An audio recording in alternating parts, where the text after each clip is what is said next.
When the sun shines, there's literally nothing I want in my hand more than a Tommy's Margarita.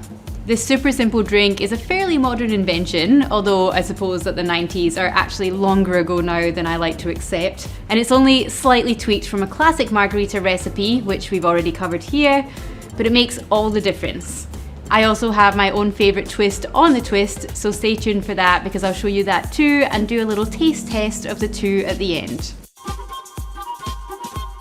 Given that this drink wasn't invented too long ago, its origin story is pretty straightforward for once. But no, it wasn't dreamt up by someone named Tommy. His name is Julio Bermejo, but he worked at his family's restaurant, Tommy's Mexican restaurant, and this is their house margarita. It switches out the orange liqueur for agave, which is a natural sweetener made from the same plant as tequila, so it echoes the flavour perfectly, and it's served on the rocks rather than up in a Cooper martini glass. Pedants amongst us have questioned if it can be classified as a margarita, given that the Daisy family, of which the margarita is a Spanish-speaking cousin, is defined by the use of liqueur as a sweetener rather than, for instance, a natural sweetener. But quite frankly, I got bored even saying that sentence, so let's just ignore them. Julio has become revered in the bartending scene for his tequila knowledge and is one of only a handful of bartenders to live to see their drink become a phenomenon, and the restaurant is still around. Have any of you guys had the pleasure of drinking a Tommy's at Tommy's? It's very much a bartender's drink, with the popularity really spreading as bartenders in other countries came into contact with Julio and his concoction and became disciples. One sip of the light, floral, citrusy delight is enough to convert most.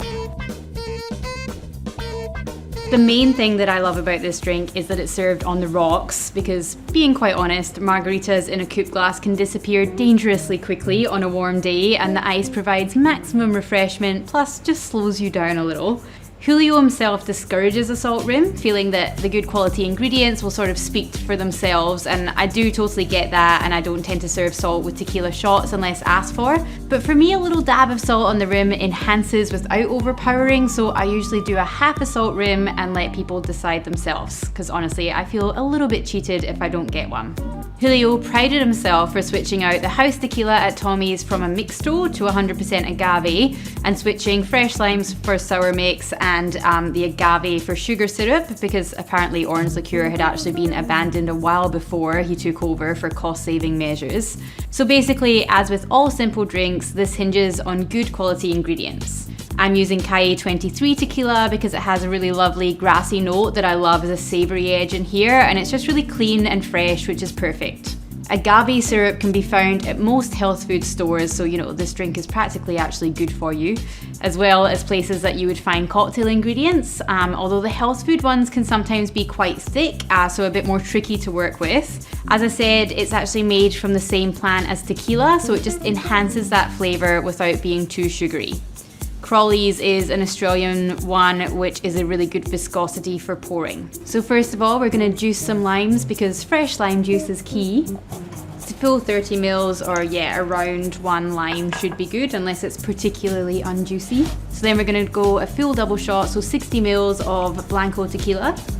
It's really very much the star of the show here, so no messing around with small measures. Then 15 mils of agave syrup. Because agave has kind of a more distinctive flavour than sugar syrup, I do find that it comes through quite nicely, and you don't have to bump it up at all unless you have a particularly sweet tooth. Then 30 mils of lime. Then we're going to fill with ice and shake.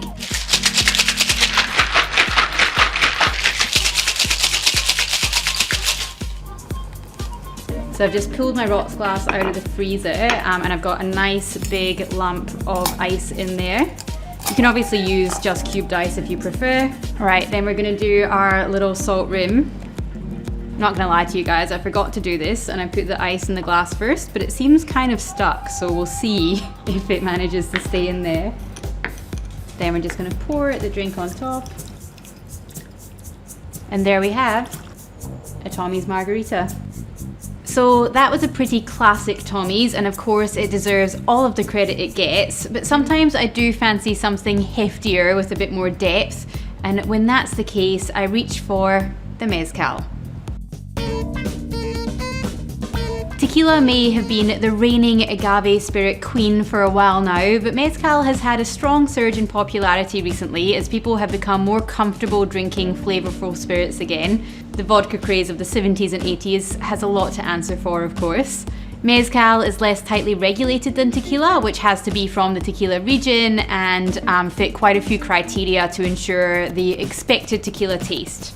Mezcal varies much more, and there's definitely a whole video to be made here, so let me know in the comments if you'd like me to go into more detail. But for now, suffice to say that in Mezcal, the agave is often, although not always, cooked in underground ovens, which gives it a bit of a smoky flavour, and it's just generally a bit earthier and funkier and heavier. And so I love the complexity that it brings to the simple Tommies. I prefer this drink to be rounder and richer in general, as opposed to the bright and zippy classic Tommies, so I switch up the ratio and I add a touch more agave and less lime, and that balances out with the savoury Mezcal notes. Now, Mezcal is not a cheap spirit, just due to the time and care that goes into its production, but for a reasonably priced cocktail Mezcal, I like Cocktail, which has just started being imported here. Their espadin is green and grassy with a bit of capsicum and a slight hint of smoke. Otherwise, Vida from Del Maguey is widely available and works well. It's just a little bit smokier. And as always, I'm sure I'll be jealous of the selection that the viewers in the States have access to. First of all, we're gonna squeeze some fresh lime juice.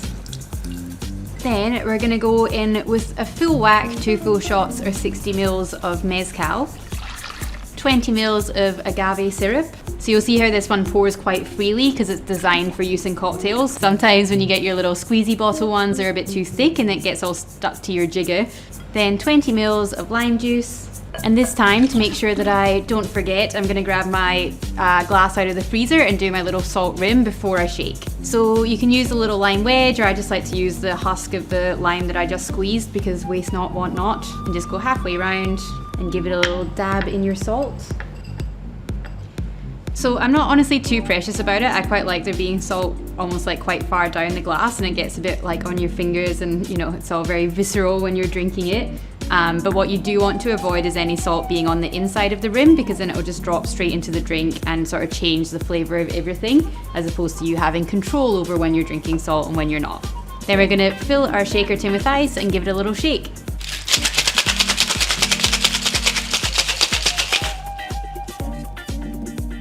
Pop our nice big ice ball in there and then just pour straight over. Then I'm just going to garnish with a little dehydrated lime wheel, which is of course entirely for vanity, so feel free to leave it out. And Mezcal Tommies. Alright, tasting time. I always really love doing these side by side ones because I always know which one I think I'm going to like the most, but then sometimes it's kind of surprising when you actually have them, you know, at the same time basically. So we'll start with a classic Tommies. I'm going to go a little bit of salt. Just so clean and crisp and fresh, and you get so much tequila flavor. Like, it kind of just feels like tequila but like mildly enhanced. I definitely do like that little bit of salt in there. It just kind of actually, you know, seasons it and gives it a bit of a like a savory and Moorish edge. And now the Mezcal Tommies. It's actually pretty crazy how different they taste. I mean, obviously it's an entirely different spirit, so I shouldn't be that surprised, but just changing the ratios slightly, so you've got that little bit more agave in there. It's just like rounder and sweeter and richer, but because you then have that real kind of like savory and, yeah, as I said, like jalapeno kind of green capsicum flavor coming through from the Mezcal, it's really nicely balanced. So yeah, definitely not quite as smashable. And yeah, I would normally always say that a Mezcal Tommies is my favorite, but today, for whatever reason, I'm gonna come down on the classic. I reckon that's what I want to be drinking just now. But both very good drinks, you can't really go wrong. So now you know.